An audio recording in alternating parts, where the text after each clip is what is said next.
Hey everyone, so I'm back and I am proud to say that I'm about to sit for my final CPA exam, which is the regulation section.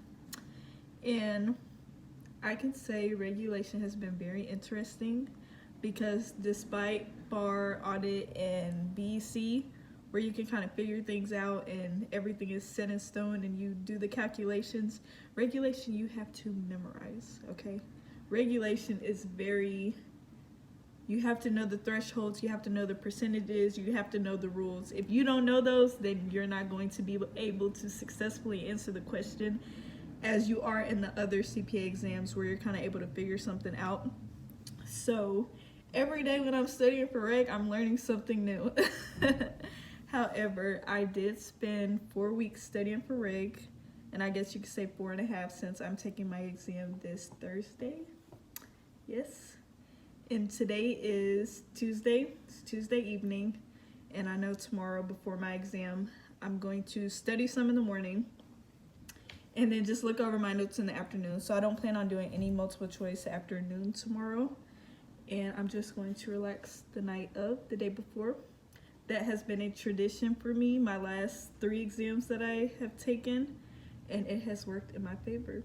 So, get your bubble bath, get your Epsom salt, get your bath bombs, get your face mask, your foot mask, and just time to relax before your exam the night before. Also get good nights of sleep.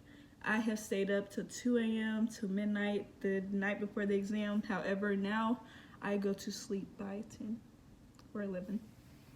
So, and my exam on Thursday is also at 1:30, so I don't have to go to sleep that early. However, no need in me staying up super late at night the night before. I really just want to look over notes and relax the way that I should, kind of unwind before my final exam. And yes, so I did want to bring up before I actually take my exam, so you know it's real. Regardless of how I feel after I take the regulation exam, I'm going to continue to study for regulation. Why, you might ask, considering I might just pass the first go-round, which I'm intending on passing the first go-round, because I get my score 2 weeks after I take my exam. Regulation is my final exam. Therefore, I don't want to prolong this journey any longer. I started September of last year. It's almost September this year. I've been going at it for about a good 10 months. I'm ready to be done. So, with that being said, with me getting my score in 2 weeks, if I just so happen to not pass the exam, I would only have a week turnaround if I want to get my score within that next bracket, because I don't want to wait. I don't want to wait a month for my exam score.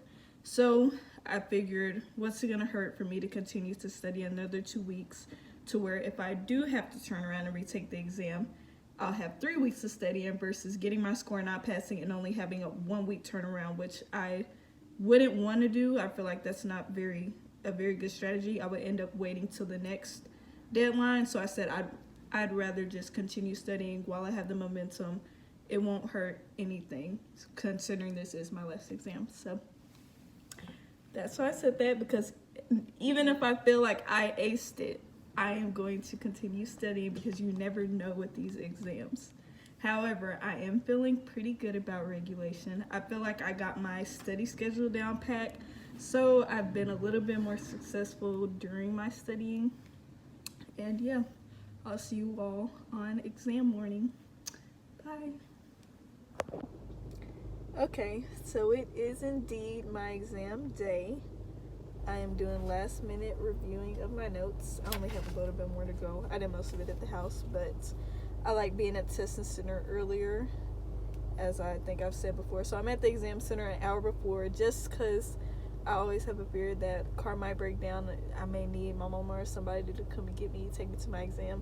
So I like having enough time and just doing last minute studying if I need to in my car, knowing that I'm at the test center on time. And of course, I typically go in like 30 minutes earlier. I will say that it is a lot of cars here than the past few times I have came since Corona, so I'm guessing that they opened up way more slots, because it is like double the cars that I'm used to seeing, maybe even triple. So for sure I'm going in 30 minutes early just to make sure that I can start actually on time. I'm not trying to be here all day, and I want to go in a little bit before my test time so that I can possibly start earlier or start at the time that my exam is. So yeah, I think it's really crazy to think that this might be my last time testing for any CPA exam. So it's a bittersweet moment. Some would be like, oh, I'm ready for this to be over, but coming from a person who this has been my life and my journey the past 10 months, yeah, 10 months, with the exception of maybe 2-week breaks at a time, and that was in between, I think, after me taking like 2 or 3 exams. So I have been consistently at the CPA exam. This has been my life. This has been my journey for the past 10 months. So to think that I might be able to go to sleep after work and not have to study is crazy. As I said in my other video before this clip, I am going to continue to study for REG on the weekdays. Just do some multiple choice to keep refreshing, just in case, heaven forbid, I don't pass the exam. But of course, we're praying for that pass, but I want to be prepared for anything at this point because I'm ready for this to be over. But super excited. It's an exciting feeling. Really happy about my journey and everything that I found out about myself, my study habits, how I'm passionate about getting the CPA has been very, very delightful. So can't wait to see you all after my exam to share with you hopefully my last exam experience. Bye, y'all.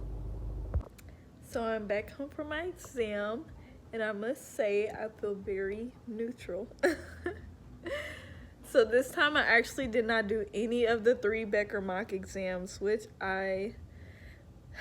do I regret it? No, not really, because I watched all the Sim Skillmaster videos, but I didn't want to waste a lot of time doing not waste a lot of time because it is very helpful, but I'd rather just do a whole bunch of multiple choice and then do a whole bunch of Sims on my own. So can't really give you all a mock score to go based off of this experience, so it's really up in the air. But I felt like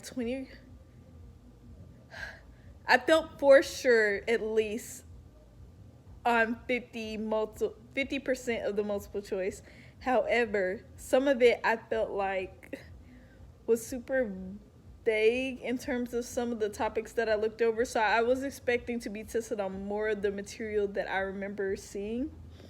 However, I wasn't tested on a lot of the things that I thought I was going to be tested on. However, for the Sims, I felt like 6 out of the 8 Sims I felt amazing about. And surprisingly, I had 2 research questions this time. But I guess we'll see. I don't feel overly good and I don't feel overly bad. So I guess that's a good thing. I know a lot of times you'll hear people say, if you feel like you didn't do too well, most likely you passed. And over time, I felt like the times I felt really, really good, I failed. And the times I felt like, I ended up passing. And I think a lot of it is because when you're aware of what you do and you don't know, a lot of that comes out in the exam and you kind of judge based off of that. However, there are throwaway test questions that they include in the exam. So I'm hoping that the ones that I was questioning a lot, or like, where did this come from, was a test question. So not gonna beat myself up too much on it. Gonna chill, watch a movie, and wait for my score in 2 weeks. But I will be reviewing material in between now and then. So I will do a score release on my REG exam when the time comes, and I'll see you guys then.